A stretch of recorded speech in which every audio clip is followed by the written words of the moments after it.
네, 묵상 간증 환경엔 장사 없어입니다.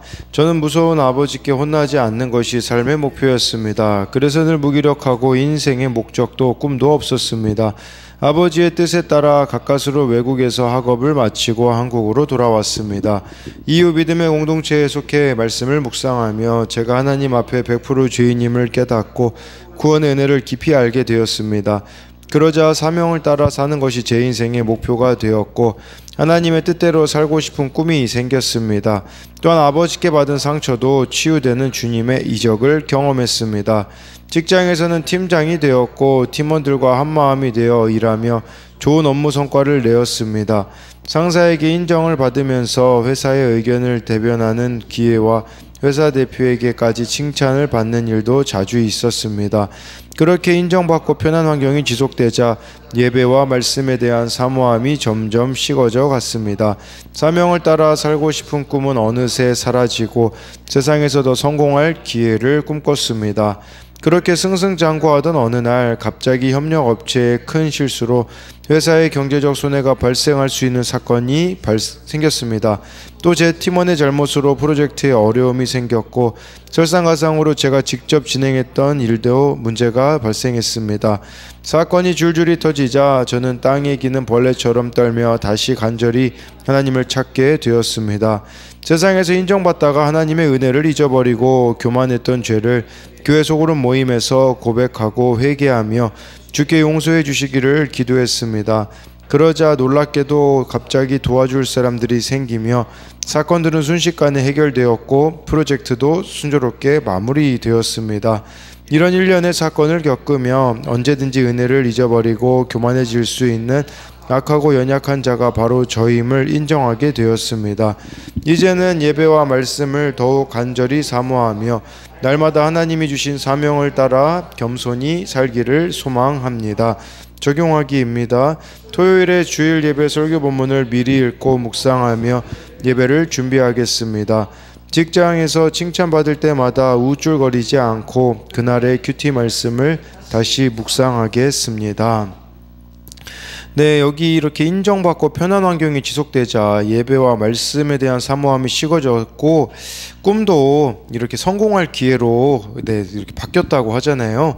그랬을 때 이렇게 사건이 오게 되어지고 그 가운데 정말 이렇게 땅에 기는 벌레처럼 떨며 다시 하나님을 간절히 찾게 되었을 때 그때 이제 또 모든 문제들을 이렇게 하나님께서 해결해 주시는 것을 보면서 정말 그때그때 있는 사건이 하나님께서 주시는 또 메시지가 있음을 우리가 또 이것을 통해서 알 수가 있습니다.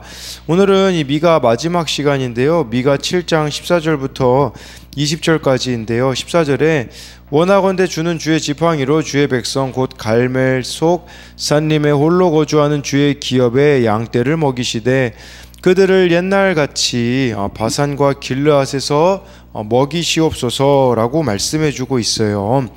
그러니까 지금 이 주의 지팡이로 이렇게 인도하여 달라라는 건데, 근데 지금 주의 백성이 어디 있습니까? 갈멜 속 산림에 홀로 거주하고 있다. 네, 이게 지금 바벨론에 이제 포로로 끌려가서 목자 없이 살고 있는 그들의 모습을 나타내주고 있는 겁니다.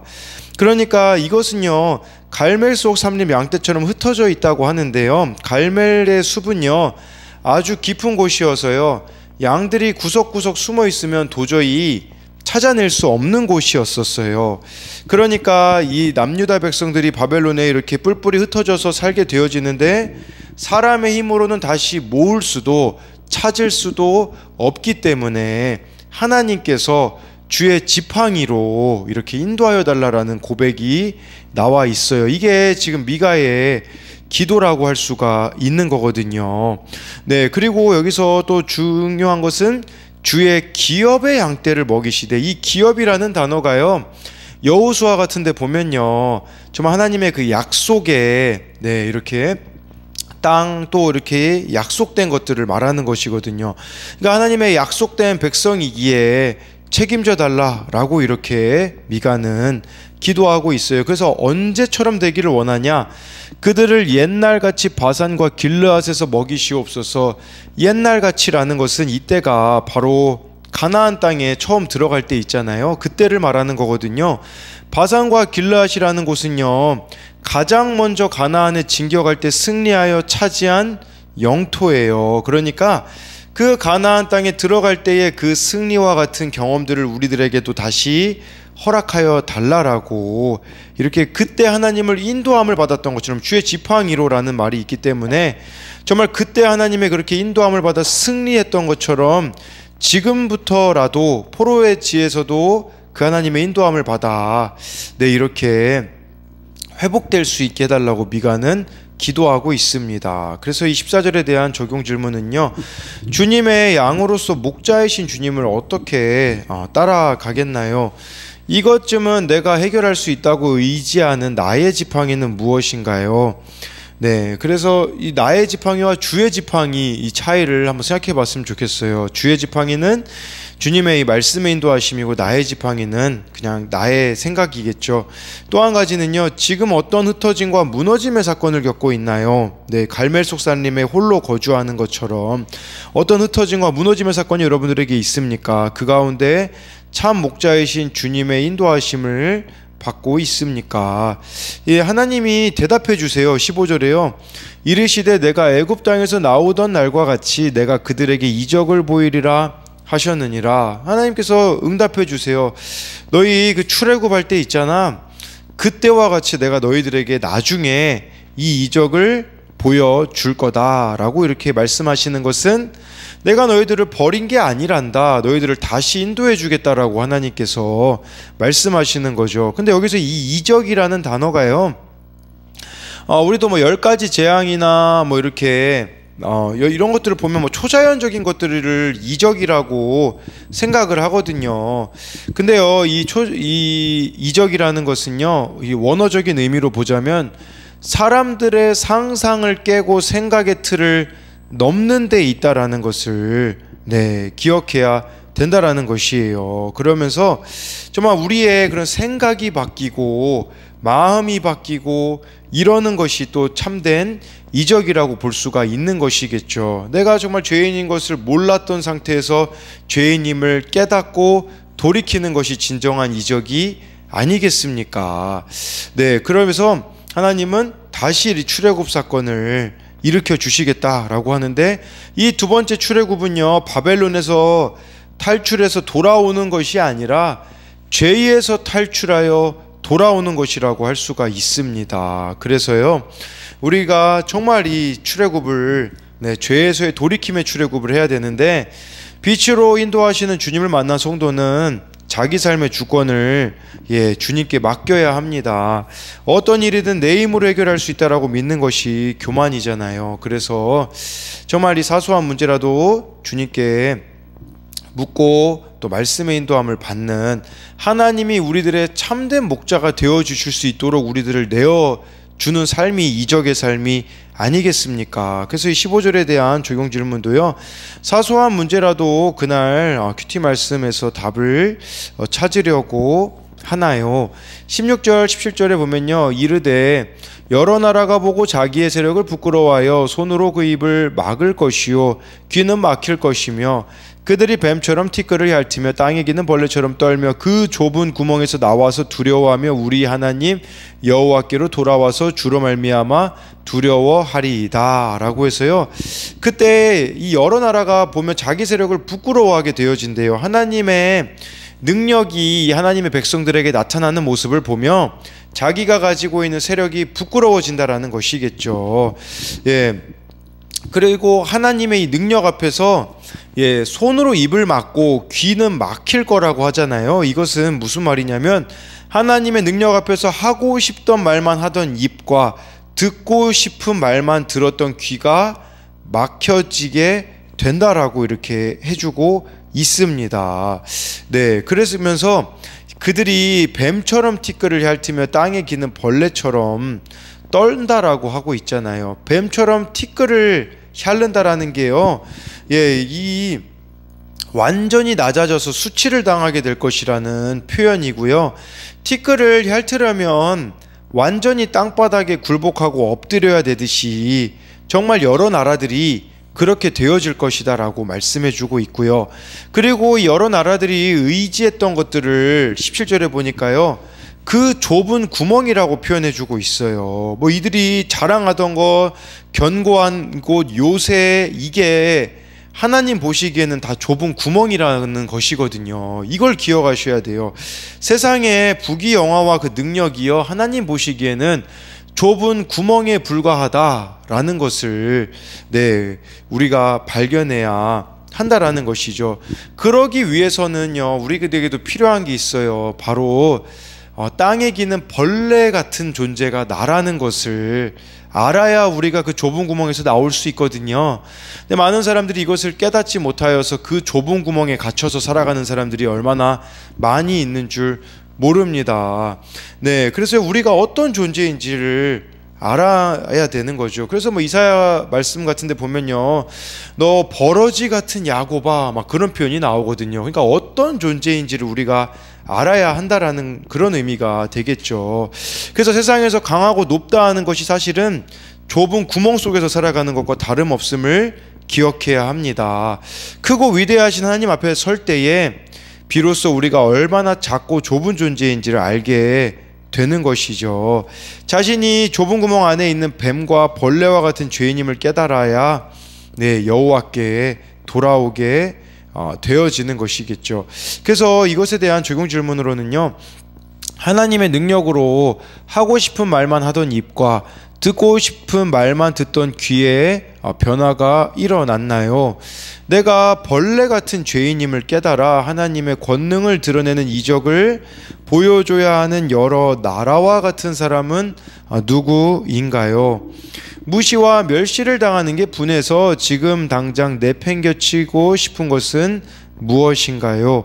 세상을 두려워하나요? 주님을 두려워하나요? 라고 해서요, 18절에 보니까요, 주와 같은 신이 어디 있으리까? 주께서는 죄악과 그 기업의 남은 자의 허물을 사유하시며 인애를 기뻐하심으로 진노를 오래 품지 아니하시나이다. 주와 같은 신이 어디 있으리까? 이게 미가 선지자의 이름이잖아요. 그 이름이 이거 동일합니다. 주와 같은 분이 어디 있는가? 그러니까 이 미가서는요, 그 어느 신과도 비교할 수 없는 하나님의 하나님 되심을 드러내는 책이라고 할 수가 있는 것이죠. 그 어떤 신도 하나님과 같을 수 없는데요. 그 이유는 무엇이겠습니까? 여기 나와 있잖아요. 죄악, 허물, 진노 사해 주실 수 있는 분이 하나님밖에 없기 때문인 거예요. 더 쉽게 말씀드리면요, 죄를 용서하시고 제거하시는 분은 하나님밖에 없기 때문에 하나님 같은 분이 없다라는 거죠. 아니, 세상에 누가 이 죄를 사하려고 자기 하나뿐인 아들을 이 땅에 보내어 죽게 하십니까? 그런 분이 하나님밖에 없다라는 것이겠죠. 그리고 여기 죄악과 허물을 용서받는 대상은 또 여기서 중요한 단어가요, 남은 자예요. 그 기업의 남은 자의 허물을 사유하시며, 우리가 남은 자로 살아가는 것이 중요하다라는 거겠죠.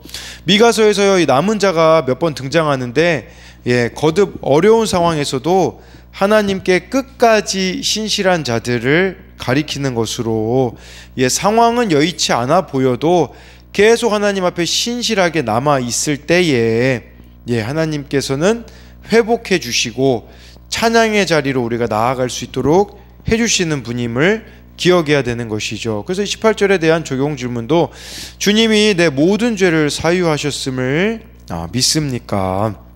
19절 보니까요, 다시 우리를 불쌍히 여기셔서 우리의 죄악을 발로 밟으시고 우리의 모든 죄를 깊은 바다에 던지시리이다. 하나님은 우리를 불쌍히 여기시고 죄를 밟으시고 모든 죄를 깊은 바다에다가 던지신다라고 하는데요, 지금 이 미가가 하나님으로부터 응답받고서는 지금 찬양하고 있는 내용이거든요. 이게 다 그러니까 지금 뭐 심판을 앞두고 있지만 그 결말을 알기 때문에 지금 찬양을 할 수 있는 거거든요. 그래서 하나님께서 이 죄를 완벽하게 고쳐서 거룩한 백성으로 만드실 것임을 믿기 때문에 이렇게 찬양을 하고 있는 것이죠. 그리고요, 또 중요한 것은 이 깊은 바다에다가 죄를 던지신다고 하거든요. 그러니까 깊은 바다라는 곳은요, 사람이 닿지 않는 곳으로 한번 죄를 던지면 돌아올 수 없게 되어 죄가 완전히 해결된다라는 의미가 있습니다. 그래서요, 우리에게도 참 이렇게 필요한 부분들 중에 하나는요, 그래서 바벨론의 포로로 끌려가는 것이 중요합니다. 우리에게는 고난이라고 보실 수 있겠죠. 이 고난을 통해서 하나님은 우리의 체질을 바꾸어 놓으시는 것이죠. 예루살렘이 깨지듯이, 우리가 정말 고난과 같은 사건을 통해 크게 깨져야 마음속에 있는 우월감이나 자만심이 사라지고, 모든 상황 속에서 만족하며 모든 이들을 또 용납할 수 있게 되어지는 것이라고 볼 수 있겠죠.